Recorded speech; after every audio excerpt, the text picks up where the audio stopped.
Machiegni kendo, jatend piny Kenya William Ruto owacho ni pinje mag Afrika okwa kod midhiero mang'eny kaka nok mar arita makare kod timbe mag maundu mathiro dongruok. Kaka jafwambo marwa Efi Nyakidi leronwa, Ruto kwayo jotend pinje mag Afrika mondo oket okenge makare manyalo chwalo nyime dongruok kendo bero lwasi mar ohala.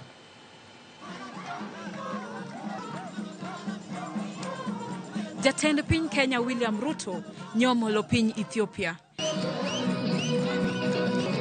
Nyorwake gi mor kod miel kendo ka bandera mag piny Kenya kod Ethiopia bende ifwaye kor yamo.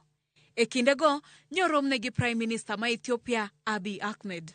Tokma, Ruto nyoromo gi jotend pinje Afrika mamoko e romo manyo bag Addis Ababa motelo ne twak mar Raila Odinga malaro lemo mar duol mar riwruog pinje Afrika AUC. Lek ma bende Ruto medo keto ayanga ne jotend pinje Afrika kendo lombogi mondo gimiye sir.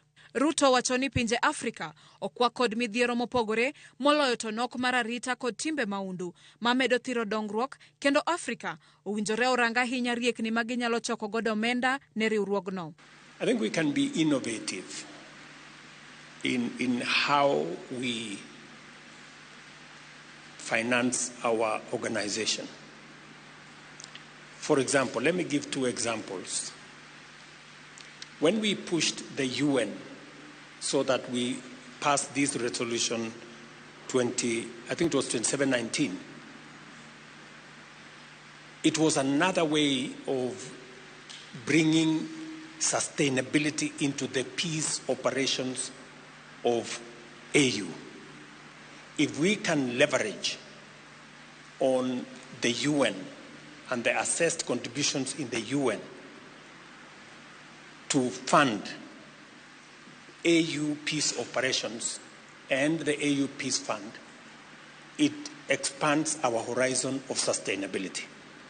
Omedo ni riwruok mar pinje Afrika mong'ere kaka African Union owinjore oketo kenge makare manyalo konyo pinje Afrika kedo gi kwe. Chal makama owacho ni biro chwalo dongruok kendo bero ohala kachiel kod rwako joket mwandu mowuok e pinje mopogore. We continue to have an unfair share of instability, insecurity, and challenges in our continent, whether it is terrorism, conflict,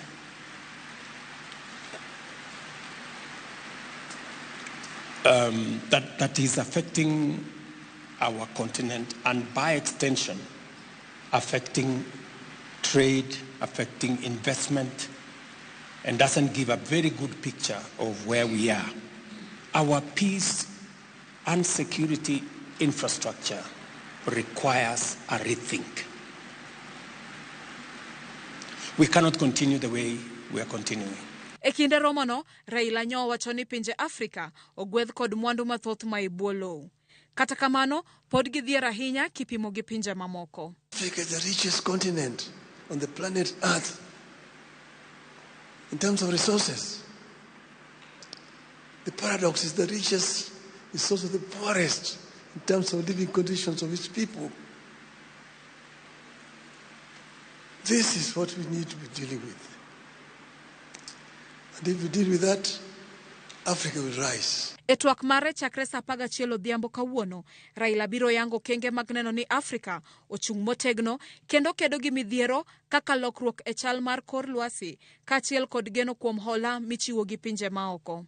Kopogore kod Raila Odinga, komni bende oywayo jochung' mamoko adek moting'o manen jatend migawo mar tudruok pinje maoko e piny Mauritius Anil Jayan, jatend migawo mar tudruok pinje maoko e piny Djibouti Mahamud Ali Yosu kod manen jatend migawo mar tudruok pinje maoko e piny Madagascar Richard Randriamandrato. Efi Nyakidi, Ramogi TV.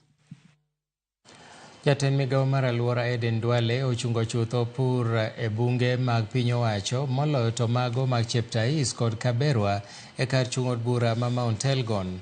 Koloso, Duale nolero ni rito alwora nigi